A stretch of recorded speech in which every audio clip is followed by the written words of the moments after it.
Pokemon Unite received a balance patch today, so of course we're going to go over it, and hopefully afterwards we're going to be happy, because if there's one thing that Unite needs right now, it's a good balance patch. Otherwise it's going to be even more suffering. Alright, let's see. First we have the held items, Cursed Bangle and Cursed Incense. I will be making another video about these in detail, so I'm going to skip over this for now. These are going to be anti-healing items. And then we have MEWTWO. MEWTWO getting the first nerf right here. We have a Future Sight cooldown decrease by 1.5 seconds, which I think is fine. I do wish the range would just be shorter. Like, just make the range of it shorter, right? And then the stun duration is also decreased. That's already okay. I don't think it really does out too much, but it's a fine nerf. Then Unite move. I think this one is probably the biggest nerf Mewtwo is going to get. Mewtwo Unite move goes from 112 seconds to 134 seconds. And will also deal less damage. That's a very good nerf. It does make no sense. Like, this Unite move is so powerful, and it felt like it was up way too often for sure, right? And then this nerf is also very good. MEWTWO now has less crit chance, base crit chance, so on level 5 to level 8 it's from 10 to 5, and from level 9 to level 15 it's from 20 crit chance to 10. I think that's a good change. I really don't like when these very strong melee Pokemon like Zacian or MEWTWO just crit you for 1 billion damage on every single basic attack. It just doesn't feel fun and fair. It really just doesn't. So, I mean, it looks alright. I'm still hoping for a bit more, but let's see how much the MEWTWO nerfs are going to matter first. Future Sight is going to be the next one, as well right here, a 2-second cooldown nerf. And then Recover's also getting a 2-second nerf. And then we also have the Unite move, similar nerf, less damage, and also higher cooldown. I don't think this is going to be nearly enough. Like, no way. Like, I expected them to nerf the attack speed. I expected them to nerf the auto attack range. I expected them to nerf the AoE radius of that auto attack exploding. And I expected them to nerf the mega gauge you get from just using Recover, right? But I guess it kinda got nerfed, cause it will be up less often with a 2-second nerf. But in the end, yeah, these don't even look nearly enough. Surely there can't be. Like, it's not even... It really isn't. Nothing for the Mega Evolution. No attack speed decrease, no damage decrease. Going to be C, but I'm still scared about MEWTWO being by far the best Pokemon on this patch. Then we have Serena. Now we go to some buffs. Serena's getting a defense buff again. Serena some time ago just got like a very weird nerf out of nowhere, just because Japan was still playing it. No one else played it but Japan, so Serena got a nerf again, and they just nerfed the defense stats and special defense stats, so now I guess they're reverting them. So more defense stats again, more special defense for Serena, and yeah, I mean, it's already quite nice, just making it a bit tankier. It does feel very too squishy. Then Triple X is getting a heal per hit, heal per hit per target, is getting a buff right here. What does slider mean? 2 to 3 and base 3 to 20. If base we have changed from 30-40, we should see the 25% increased healing. Okay. Alright, so more healing on Triple XL. And then we also have more healing on Stomp. Not sure what the slider means. I don't know what that is about, but yeah. If base notes will change from 60 to 80, we should see a 25% in healing increase. So more ratio for the healing. But remember, we just got anti-healing items as well. So this could instantly be, you know, countered by the new 2 held items as well. And then we have a Grassy Glide buffed as well. The shield. Oh, they're increasing the shield again of Grassy Glide. Okay, that is massive. But only Grassy Glide? And not Dropkick. Alright, so I guess Grassy Glide will for sure be the way to go. Remember, when they nerfed the shield back then, that's when Serena dropped off a lot, right? When they nerfed the shield of both Grassy Glide and Dropkick. So the shield being bigger again could be a lot, but the base was also dropped. But in general, it's still a shield increase.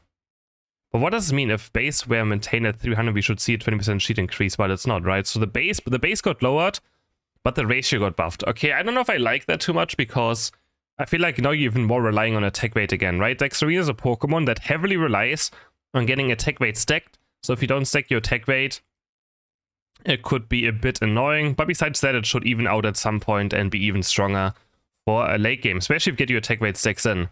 Umbreon is getting a Snarl cooldown increase from 9 to 10 seconds. And then also the attack speed and special attack decrease goes from 6 to 4%. I mean, it does deserve more nerfs for sure. I guess that is fine. Seems very light as well again though. Then we have Aegis Slash getting a buff on the sword stance. So when you switch into the sword one, you get more damage on the attack. I don't know what they mean by slider in this. Let me check 1 second. What does they mean by slider? I guess this right here. They probably mean when you like level up, right? It's like per level. I think that's what they mean, right? So it's like instead of 10 per level, it's 15 per level. So here instead of 4 per level, it's 6 per level. I think that's it, right? Yeah. I figured it out.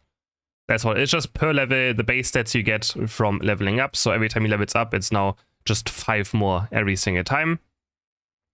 Seems alright. I mean, Aegis Slash is not in a good spot right now for sure. But this seems like so low. I would like to see a Unite move buff. Honestly, what I would love to see on Aegis Slash is that the Unite move in shield form does something else, right? Like, it makes you actually not die. Because every time you actually use the Unite move on Aegis Slash, you go back into your sword stance and you just die in team fights. It's so difficult to use, it takes a long time to go off. And you cannot just die doing your Unite move. So I wish there was like a different Unite move when he's in shield form. That's what I like to see. Gengar! Now we're getting some Gengar buffs. Alright, Gengar getting more defense stats. That is pretty much whatever. I don't know why he gets more defense stats. That seems very useless. It's not a Pokemon that cares about getting hit. It's so squishy anyways. This is not going to make a difference. And then we have a special attack buff though. Special attack buff just means straight up more damage. We get 30 more on level 15. Level 9 we have 12 more. I mean, yeah, sure, right? I mean, why not? It means more damage on everything you do, right? More boosted auto attack damage, more Shadow Ball damage, more Dream Eater damage, more Hex damage, more Unite move damage, everything just more damage across the board. Then also more special defense. I don't know if those defense stats really matter, but yeah, just Gengar getting a stat buff across the board for defense and damage. And then we have Pikachu. We have Pikachu getting a Thunder and a Thunderbolt buff. Now both having 7.5 second cooldown. So just getting half a second cooldown, and also Thunder doing more damage, 20 more base, and 2% more scaling as well. I mean, for sure worth a try. I'm gonna give it a try. It doesn't seem too impressive, but you know, small buffs could always just mean so much more, especially when other Pokemon get nerfed. And talking about other Pokemon being nerfed, Ninetales now getting a nerf. A lot of people think Ninetales doesn't deserve to be nerfed, but as someone who really enjoys playing Ninetales, it's one of my most played Pokemon of all time, and also this season, it does deserve a nerf, right? Like, it has to. 1 second more cooldown now on Avalanche and Blizzard. I mean, sure. You can just, I guess you do a few less combos per game. Is this really going to matter too much? I don't know. It's very good against all these melee Pokemon still, right? So I think it's still going to be totally fine. And then Cramorant, we have a Unite move bug fix. So, overall, I feel like these patch notes are very little.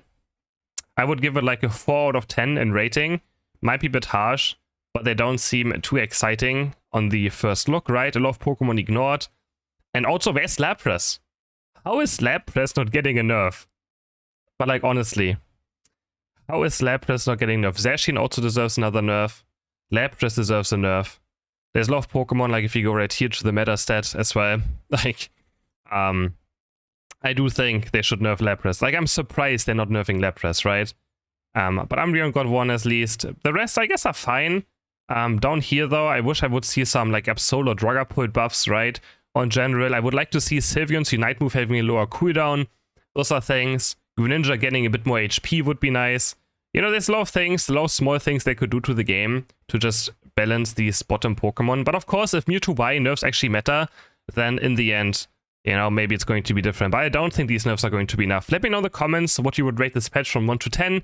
And I will see you guys in the next video. Bye!